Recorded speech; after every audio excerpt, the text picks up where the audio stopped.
During the next half hour, we'll take you to Unity Masses in north-suburban Wilmette and in Chicago's Bridgeport neighborhood, where parishes have been joined under the Renew My Church initiative.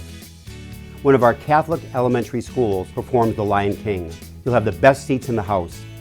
And golden jubilarians renew their vows and share their wisdom on surviving 50 years of marriage. Welcome to the October 2019 edition of Sanctuary.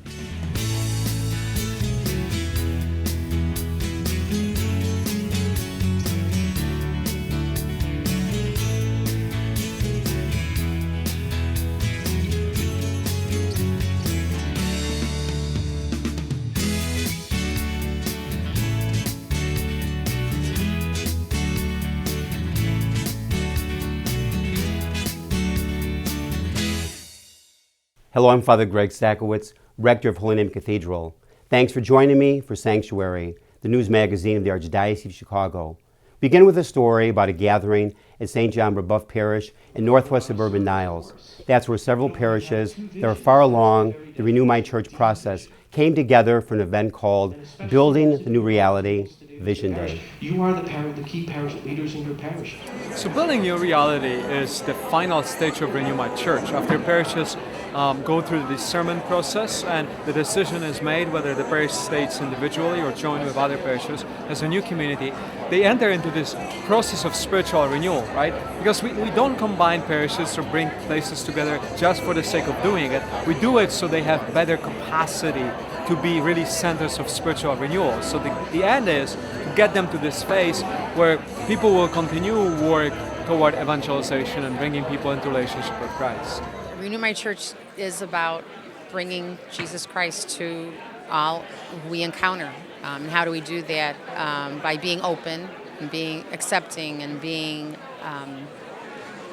there, being God's hands and feet to all we encounter.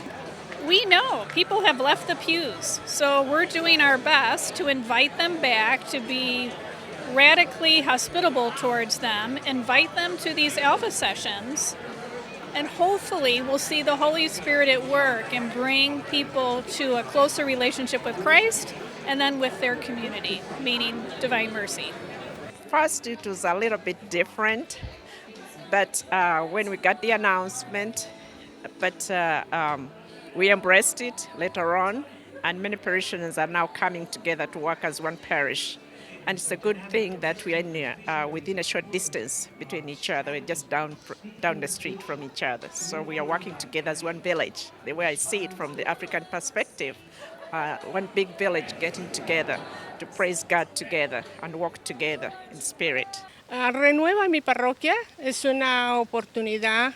Renew My Church is an opportunity we have to unite with other communities and to learn what it is we all need to create something in common. Something that fills the needs of all these communities into one.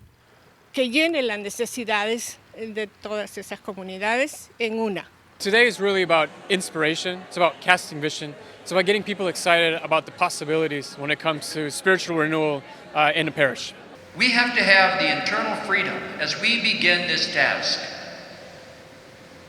Each one of us searching our hearts and listening to the voice of Christ saying us, I'm sending you. And so that gives us the ability, the freedom, the boldness to be able to take up this work.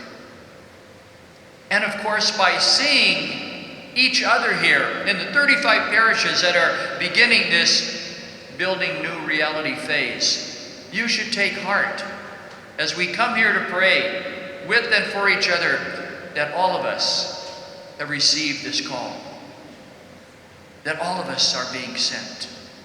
Several parishes have already been united under Renew My Church, including St. Joseph Parish and St. Francis Xavier Parish in Wilmette. Attendance was great at a recent outdoor Unity Mass. Videographer Michael May got a reaction from some of the people who took part in the celebration. Today we're having a Unity Mass. It's the day that we prepare to become one. St. Joseph and St. Francis will combine to become one parish starting tomorrow morning. It's an exciting time, and we're having the Mass in this park, Vatman Park, which is named after a archdiocesan priest, Father Votman. And on one side of the park, the east side of the park, was the former boundary of St. Francis, and the west side of the park is the former boundary of St. Joseph. So as of tomorrow, this park will mark our unity. So we have our Unity Mass today. This is a happy day.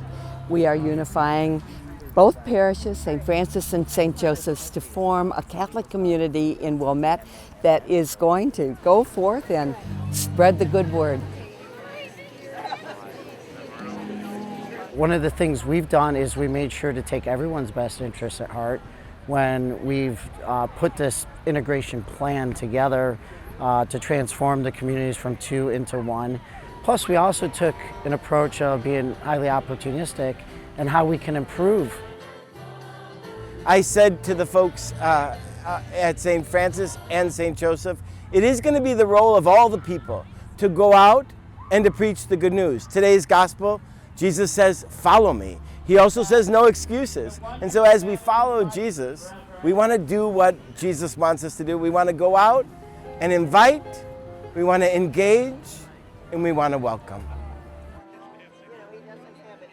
It's a lot of people that don't know one another that are Catholic, amazing people and families, and I hope that together we can create something that is hard maybe to put to words. I think being here and seeing all of these people being open to change is really, really important. Together we can do great things. Since I've been a parishioner at St. Francis, of course, my heart went, oh, my church, my community. But the more I got to thinking about it, it's the right thing to do. It really is. We need numbers and we need people that love one another so that we can share God's love wherever we go. And let's start in our own community, our village, our world. To all of you who made time on this pre-4th of July weekend to be present, it's really something. It's really something for me to look out and really hear the call to evangelize.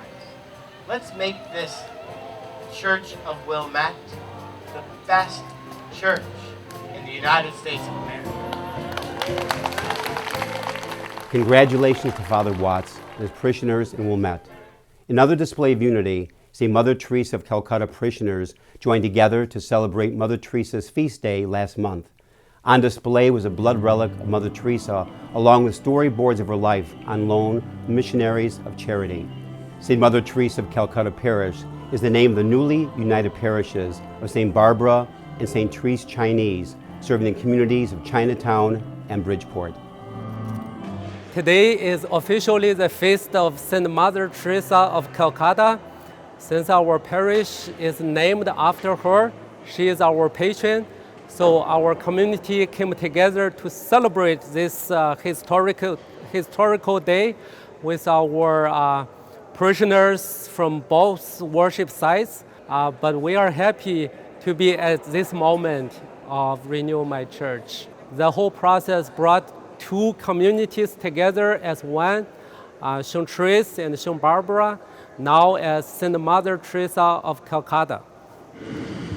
At this unification Mass, I'm told that's the best description of it, bringing together two different parishes with their own histories and becoming one. You know, it happens in a marriage between a man and a woman, that it's not just the two individuals, you have two different families that come together. And at the beginning, it's not always, too friendly. Sometimes it is, it's wonderful, but then as they get to know each other, they have to work out some of the little irritations, and even more so. Here, I know that many of you have been part of the process, coming together to talk about this. And I know it hasn't been easy, because we are going through this, in all different parts of this diocese. It's a painful necessity, but it is very important. Peace begins with a smile. But these simple reminders motivate and frame all of our social interactions. Today's event was great, first of all because it's the naming of the parish. Now we know this is a parish named after a great woman, Mother Teresa of Calcutta. And then it's a combination of the two parishes, the two churches, that is St. Teresa and St. Barbara. So even though it's still at the beginning, it's my hope and joy that people will come to appreciate Renew My Church and will come to support and pray together. I think the future holds a great abundance and a great blessing, and I think that we will go forward and everything will be great, and also many blessings will be bestowed upon our parishioners here with that great, beautiful name, Saint Mother Teresa of Calcutta. My hope is that we would be able to imitate Mother Teresa's life, how she cared for all people, served the poor, shared the good news to people of all nations, and lived simply to witness for her love to Jesus. So I pray and hope that our new community would be able to do the same, to love more, to serve more, to share more, and to live as witnesses of God's people here in Bridgeport, in Chinatown, in the Archdiocese, and beyond. And now our cameras take us from the Bridgeport neighborhood to Oakwood Beach. That's where the Black Catholic Deacons of Chicago hosted the 9th annual Sunrise Mass for Nonviolence and Peace. Among the organizers, Deacon Leroy Gill. We come out here on the beach every year to pray for an end to violence in our hearts, in our families, and in our streets. And we gather here where the Lord always went when it was time to pray. Jesus got up early in the morning and went to a quiet place to pray. So for 9 years now, we've been coming out here on the beach to pray for an end to violence. Why do bad things happen to good people? You see, this is one of the questions that people of faith, good praying folk, like you and me, have been asking since the beginning of time. Why do seemingly good and innocent people suffer? Why do children die by gunfire? So maybe we're asking the wrong question. Maybe the question that we should be asking is not why bad things happen to good people, but how do we respond when they happen, amen? Amen. How do we respond when the innocent suffer? Church, I tell you, we do what we're doing right now. We pray, because prayer changes things. We look to God and trust in His wisdom and power. In the midst of our pain and suffering, we have the assurance that God is with us. Oh, happy day. Oh, happy day. Oh, happy day. Oh, happy day. When something happens to one child of faith, it happens to all our children. And violence can happen anywhere. And I think it's important as we as Catholics, we as Christians come together as one for this common goal. We all are affected when a child is killed. Our families are important. And everything to me begins in the family. I think John Paul said that humanity passes through the family.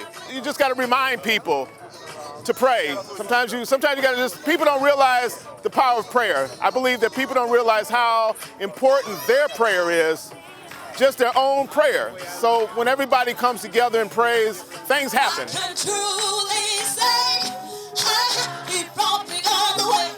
The deacons and their wives do tremendous outreach throughout the Archdiocese. We thank all of them for their dedication. Representatives from several dioceses across the United States came to Chicago for Pastoral Migratory workshop. Our radio and TV office was on hand. Here's Jim Dish with a report. Attendees of a National Pastoral Migratory Conference attend a Mass and commissioning ceremony at Mary Queen of Heaven Church in Cicero. It's a fitting wrap-up to 5 days of formation, training, and sharing of how to best serve the needs of immigrants. We teach them steps and also very practical. It's an immersion program, very intense 5 days that includes training, but also visiting, the detention center. And we've been working with collaborators with the consulates and also how we work with Catholic charities. So they learn how Pastoral Migratory actually works in a practical way. Pastoral and lay leaders came from dioceses across the United States with the goal of forming a nationwide network of Catholic parish-based immigration ministries. We have so many challenges and so many needs, and I was wondering, where do we start? What do we do? I think that even the priests don't know where to start and what to do, and this program is the answer, because it takes care not just the body but the soul, the complete human, and it gives us tools and helps us empower our leaders to have those tools to go out and conquer and help out. The conference, based out of the Catholic Theological Union, included a field trip to the Broadview Detention Center. That's where a prayer service in support of comprehensive immigration reform has been held every Friday morning for the past 13 years. The Migratory Pastoral, the purpose is migrants, those immigrants who have come in, that they are helping each other. It's not us coming in from the outside to do that, but helping them organize, because so many have been through such great trauma.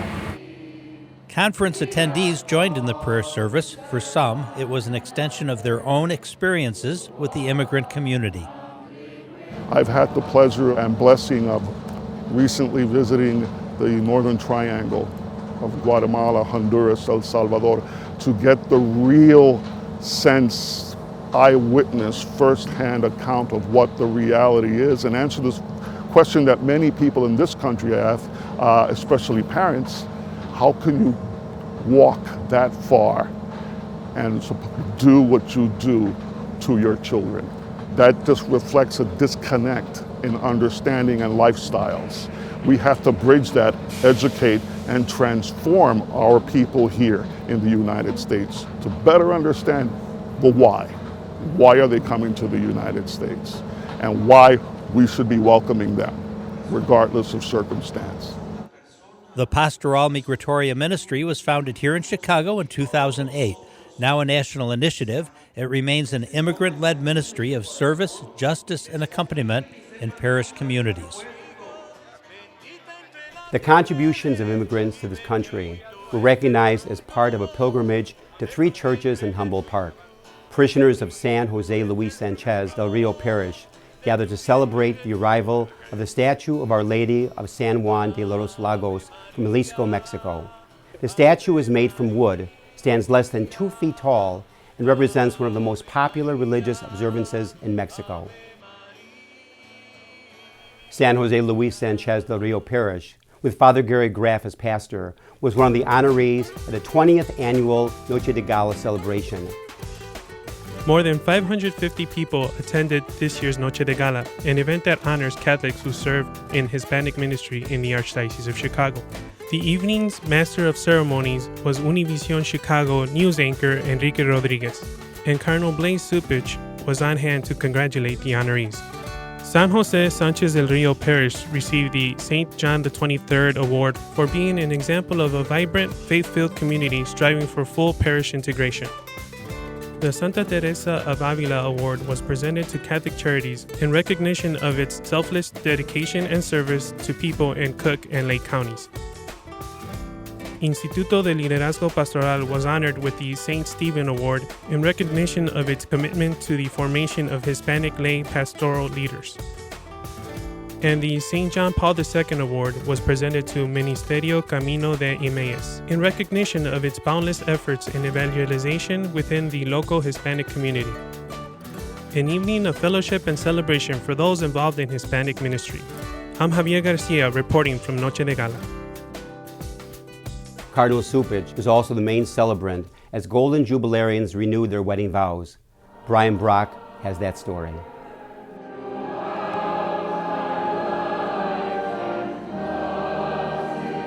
More than 400 couples gathered at St. John Brebeuf Church in Niles to celebrate 50 years of marriage. The main celebrant of the Mass was Cardinal Blaise Cupich. This summer we marked an important milestone in the history of humanity, celebrating the 50th anniversary of the landing on the moon. And while that event was so very important and significant, in that same year, you stood before the people of God and each other and promised that for the rest of your life you would be faithful to each other. A promise made to each other and to God. And I would suggest that the significance of what took place on your wedding day, especially in the accumulated witness of faith that we have here today, was equally as significant as that historic event of landing on the moon. You have had that kind of impact on humanity, your families, and the church. Following the homily, all the couples renewed their wedding vows, which they originally took in 1969. Then the wives, bless her.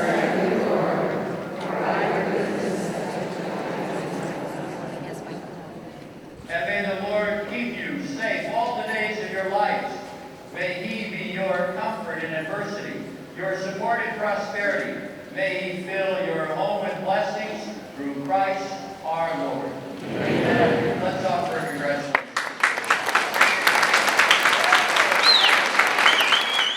After Mass, a photo op with Cardinal Blaise Cupich, and a chance to learn how couples don't just survive but thrive through 50 years of marriage. Well, we were married on July 19th. The next day, the 20th, we're in Canada, in Montreal, celebrating our honeymoon. And somebody slips a note under the door. It's a congratulations from the hotel management and from Canada for us coming from the country that landed the first person on the moon. So since then, it's been an adventure. You know, it's buckle up, enjoy the ride, and just have as much fun as you can. The next big adventure was having triplets 6 years later, and if you can survive that, you can survive 50 years of marriage.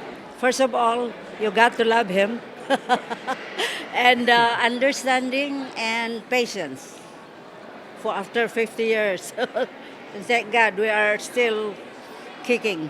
How do you keep a marriage going good for 50 years? 50 years is a very long time, but you only have to do one day at a time.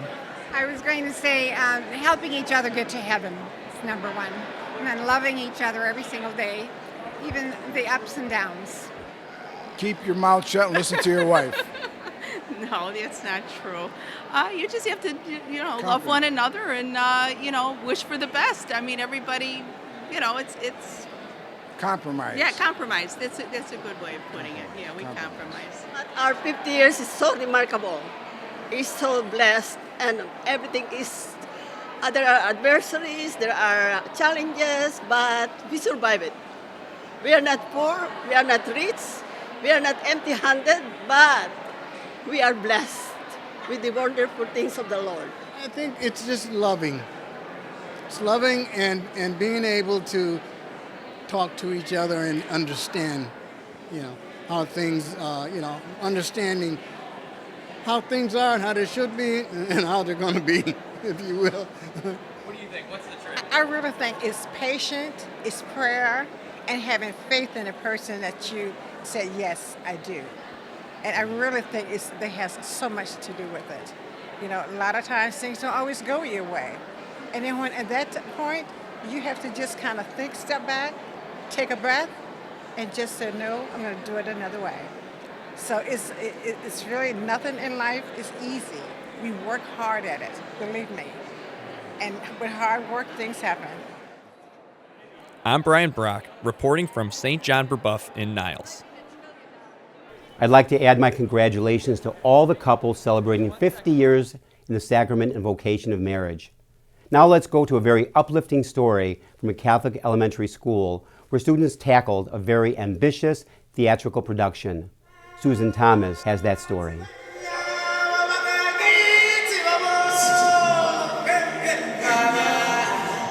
Catholic school students at St. Eltharita recently put on a production of The Lion King. The student-led play was part of a partnership with Big Shoulders and the Academic Achievement Institute Corporation. It was St. Eltharita's turn. Out of the 4 to 5 years we've been coming here, they would normally only get 2 days. This year they got 4, and that's what allowed us enough room to attempt to pull off The Lion King like we did today. Students did everything from costume design, live drumming, dancing, and singing. What I loved about this production is it's like a family. We all want to come to the same goal of finishing this and it all looking beautiful. So, you know, we're all working hard. We're all thinking about what it would be like, you know, seeing how beautiful it would be. And we all just came together and, you know, just made what we thought would be beautiful and pretty for this whole play. What I love about drumming is to get into rhythm with everything around me. It applies to my school life because the beat we did at the end, that beat helps me on math, and I just play that beat in my head, and it goes with a pattern and it comes back to me. And then I keep playing in my head, and then I get good scores on my tests. No production is complete without a great director, a sentiment that's echoed by the students. Mr. Donaldson, he's really nice. You know, he helped us. He's not too mean or nothing. He's perfect, and he helped me understand a lot of stuff that I didn't understand, that what I had to do in the play. And you know, we got the job done. We listened and everything. Yeah, we did perfect.